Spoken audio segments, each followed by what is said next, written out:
Every night, my 6-year-old brother leaves a glass of water by the front door. It's for the man who walks him home, he says. Our father has been dead for 7 years.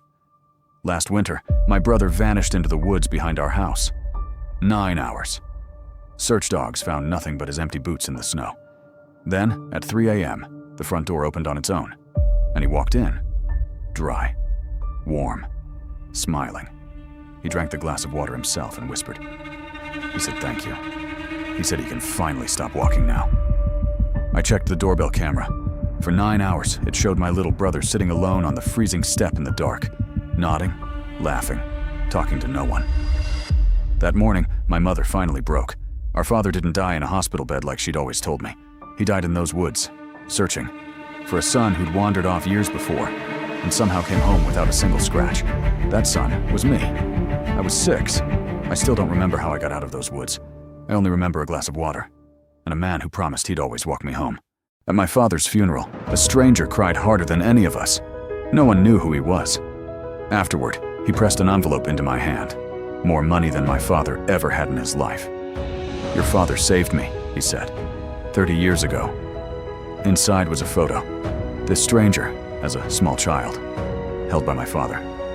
But my father was young in it, years before I was born. The stranger told me my dad had visited him every single month, paid for everything, my whole childhood, while we had nothing. I felt sick, a secret son. The father I thought I knew was a lie. Then the stranger saw my face and quietly said, "No, I'm not his son. I'm the only one who survived the crash. The crash my father caused, the one that took his first family. He spent his entire life caring for the single life he couldn't save. He never told me, because he didn't want me to carry it." The stranger came to the funeral for one reason, to tell a dead man he was finally forgiven. My mother sold me for my sister. The night the herd came for only one of us, she stood in the doorway, looked at me once, and said my name. I walked out with nothing. I walked until the nest was gone, and the cold was the only thing that stayed. Years later, I found a quiet female who never asked about the scars, and a small nest that finally felt like mine. I thought the story was finished. Then her last letter reached me. She had known the men would only take the stronger child. She gave them me so my sister would be left behind and safe. She believed I was the only one who could survive alone. The final line said she watched the horizon every single day for the son she pushed away. I never went back. I still keep the letter. And I still have the family that chose me without conditions. I pressed the button on my insulin pump, and the alarm screamed through the entire floor. The security supervisor stormed in, snatched it out of my hand, and dropped it into an evidence bag. "No electronic devices during shift," he said. "You know the rules." I told him it was my approved medical pump, that I would go into shock without it. He didn't listen. He just kept walking. My vision started tunneling. My legs gave out in the hallway. When I woke up in the medical room, the supervisor was still holding the bag, telling my manager I had been caught with a prohibited device. Then the company nurse walked in with the approval form and the system logs. 17 previous alerts for the exact same device, all ignored. My manager took the bag, handed the pump back to me, and told the supervisor to leave the floor.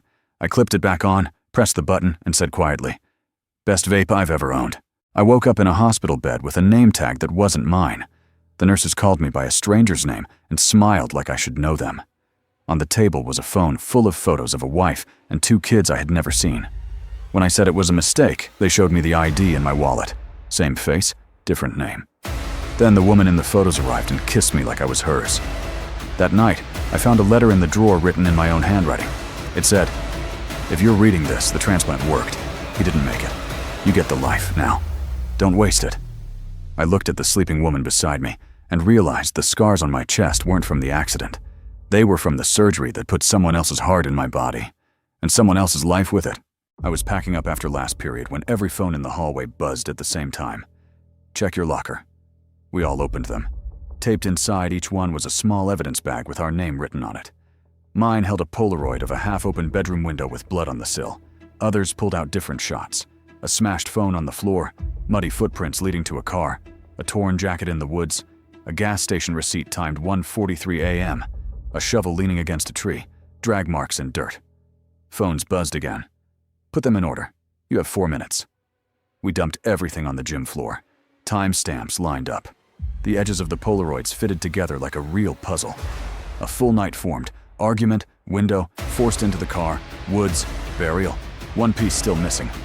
Everyone turned to the quiet transfer kid standing against the wall, arms crossed. "I'm not playing this." The group closed in. He finally threw his Polaroid into the center. An empty child's bed with a single bloody handprint on the wall. Written on the back, "She never came home." The gym doors opened. Our guidance counselor walked in, clapping slowly, eyes red. "You just reconstructed the last night of my little sister. 15 years ago, someone left these exact photos in my locker. One every morning for a month. I was 12. The DNA on the film came back last week." She looked at the transfer kit. "It was our neighbor, the one who used to walk us both to school. Jane Street almost killed us both." Every night, my best friend and I sat on that cracked corner, thick black leaf cigars burning between our claws, fermented fruit running down our throats, the bitter powder making the whole city disappear. We got so lost, we stopped recognizing our own faces. One night, he collapsed in the rain, and I thought I was watching him die. That was the night everything changed. We crawled out together, but instead of leaving, we stayed. We cleaned the same corner that almost took us, turned it into a free recovery nest, and started pulling other dinosaurs out of the haze one by one. The nest grew, then another, then another. Years later, there are Jane Street safe houses in every major city, feeding and housing people who were once just like us. Last week we stood on the original corner, now full of life instead of smoke, and high-fived under the old lamp. The only thing we kept was the name, and each other. I heard my own voice calling from the kitchen. I was alone in the apartment.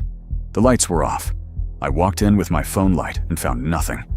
Then the voice came again from the bedroom, saying my name the way only I say it. I checked every room. Empty. Then my phone lit up with a call from my own number. I answered. The voice on the other end was mine, but older, and it said 3 words. "Don't open the door." A second later, someone knocked. I never opened it. The next morning, there was a note under the door in my handwriting that I have no memory of writing. It simply said, "You listened this time. Last time you didn't." I still have the note, and I still don't open the door after midnight. Someone left a phone in my mailbox with only one video on it. The video showed me walking into my building at 11:42 last night, filmed from an angle that doesn't exist. I never saw anyone with a camera. There are no security cameras on that side of the building at all.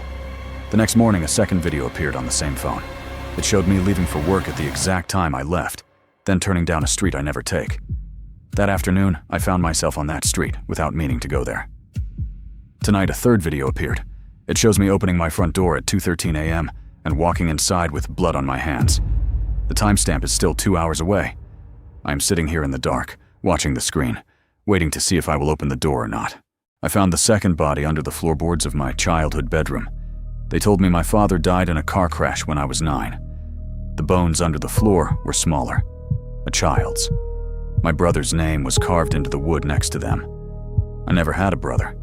My mother has always said I was an only child. When I showed her the bones, she didn't scream. She just sat down and told me the truth. There had been 2 of us, identical.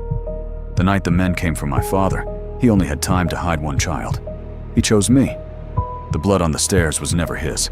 It was my twins. My mother has spent 23 years protecting the boy who lived and watching the windows for the people who still want the one who didn't. I am the one who lived, and someone is still looking for the empty space under the floor. Every single day at exactly 3:15 p.m., the same old man sits down at the public piano in our airport and plays one haunting song, then walks away without a word. Thousands of travelers have filmed him. The clip went viral. Everyone asked the same question: why? I finally learned the heartbreaking truth. 22 years ago at exactly 3:15, his wife and baby daughter's flight was supposed to land right here. It never arrived. His daughter's body was never found. And the song he plays every day is her lullaby. He does it so that if she's somehow still out there, she might hear it and remember. His memory is failing now. Today, for the first time, his fingers froze halfway through the notes. Then a young woman waiting at gate 6 quietly sat down beside him and finished the melody perfectly. She doesn't know why she knows that song. She's known it her whole life. The $100 bill he handed me was stained with blood. He never met my eyes. I worked the overnight shift at a gas station on the edge of town, and after he drove off, I checked the cameras, and the timestamp matched the exact minute the news reported a shooting 3 blocks away. I called the anonymous tip line with shaking hands and gave them the plate. They arrested him before sunrise. At the station, the detective thanked me, slid the mugshot across the table, and my blood went cold. It was my older brother. the one who vanished 12 years ago after our parents were killed. Then he showed me the victim's photo. The same man who had been mailing me unmarked cash every single month since I turned 17. My brother hadn't been running. He'd been hunting the last person who still owed our family blood. And that stained bill was the final piece of it. I never told the detective what I recognized.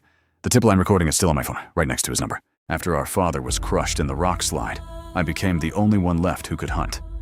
I worked the night shifts for 12 years, brought every kill home, paid every debt, and stood between the nest and the predators while my brother drank fermented fruit until he could barely stand, and my sister slept through the danger. Then the whispers started. One night, my sister told the herd police I had stolen the family's last nest egg stones. They came with spears, while my brother stumbled through the doorway smelling of rot. I left with nothing but the scars. 10 winters later, I returned as the undisputed leader of 3 valleys, the richest hunter the plains had ever known. They stood at the edge of my territory with empty claws. I still keep the false report she filed against me, folded inside the same pouch that holds the stones they once accused me of stealing. I never forget, and neither will they. I walked into the job interview confident. The first 3 questions were normal. Then the interviewer locked the door and asked me what I was doing at 2:17 a.m. last Tuesday. I froze.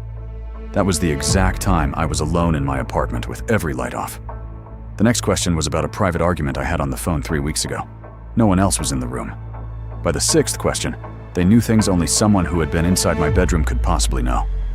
Then they pushed a single photo across the table. It was me, sleeping, taken from the far corner of my own room. The interviewer smiled and said, "The job is yours if you can tell us how we got this." I still haven't answered, and I still haven't gone home. Every morning, the purest laugh in the city stopped me cold at the train station steps. She sat there with a thin shawl covering her hair and face, holding a tiny hatchling whose infectious laugh stayed with me the entire day. I left her what I could, every single morning for almost a year. We never spoke more than a quiet nod. Then one week the steps were empty, and contact simply stopped. Years later, I returned to the city and froze in the middle of the street. Her face was on every screen, every billboard, every newsfeed. The quiet young woman who had turned a stranger's daily coins into a stock fortune and poured every bit of it into a charity that now helps people across the entire country. She still wore the same simple shawl. When she recognized me, she walked straight over, smiled, and said those first coins were the ones that started everything. The hatchling was grown now, standing right beside her. I was just proud of her. I returned a lost wallet to a woman last month, and the second she saw my face, she collapsed into tears. I had no idea what was happening until she showed me the photo inside the wallet. A man who looked exactly like me. Her fiancé.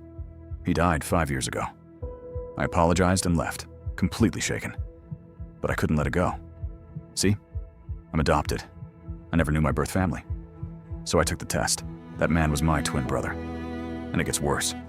She lost that wallet at the cemetery, at his grave. The same cemetery where I was visiting the birth mother I had only just traced.